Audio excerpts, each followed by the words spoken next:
সকালে ঝুম বৃষ্টি হচ্ছিল আর এমন আবহাওয়ায় গরম গরম খিচুড়ি খেতে ইচ্ছে করছিল, কিন্তু আমি তো খিচুড়ি রান্না করতে পারি না। তাও আমার জামাইয়ের জন্য প্রথমবার ইউটিউব থেকে চেষ্টা করলাম, দেখি শেষ পর্যন্ত কেমন হয়েছে। চলুন আপনাদেরকেও দেখাই। এই তো প্রথমে আমি গরু মাংসগুলো ভালোভাবে ধুয়ে নিলাম, কারণ আমি লেটকা খিচুড়ি রান্না করব গরু মাংস দিয়ে। তো এখানে প্রথমে পরিমাণ মতো পেঁয়াজ কুচি, আদা বাটা, রসুন বাটা, হলুদ গুঁড়ো, মরিচ গুঁড়ো, প্রয়োজনীয় সবগুলো উপকরণ দিয়ে ভালোভাবে হাত দিয়ে মাখিয়ে এগুলো কষাতে দিলাম। এদিকে আমার মাংস রান্না হতে হতে আমি অন্যদিকে খিচুড়ির জন্য পরিমাণ মতো চাউল, ডাল আর আলু ভালো করে ধুয়ে হাতে মাখিয়ে এগুলো খিচুড়ির জন্য রান্না বসাই দিলাম।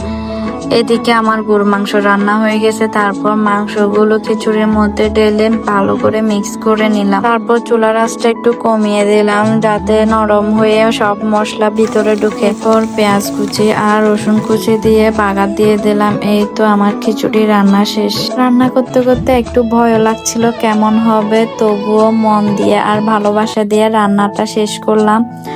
কালারটা দেখতে মাশাআল্লাহ। এরপর আমি রসুন আর শুকনো মরিচ দিয়েও ঝাল করে ভর্তা বানিয়েছিলাম। তারপর আমার সবচেয়ে প্রিয় মানুষটির সামনে পরিবেশন করার পালা। তো আমার জামাই খেয়ে কি বলে আপনারাই শুনুন। অসাধারণ, মনে হচ্ছে না প্রথমবার রান্না করছি। আমি কখনো মনে নাই যে তো ভালো লেটকা খিচুড়ি খেয়েছি। আমার এটা ভেবে ভালো লাগতেছে, যখন আমার লেটকা খিচুড়ি খেতে ইচ্ছে করবে তখনই আমি চাইলে খাইতে পারবো, কারণ এটা আমার বউয়ের হাতের রান্না। যখন ইচ্ছা তখনই খেতে পারবো। Thank you. তারপর আমার জামাই বলতেছিল খিচুড়িটা অনেক মজা হয়েছে, আমি একটু খেয়ে দেখতাম। এরপর আমাকেও খাওয়াই দিচ্ছিল।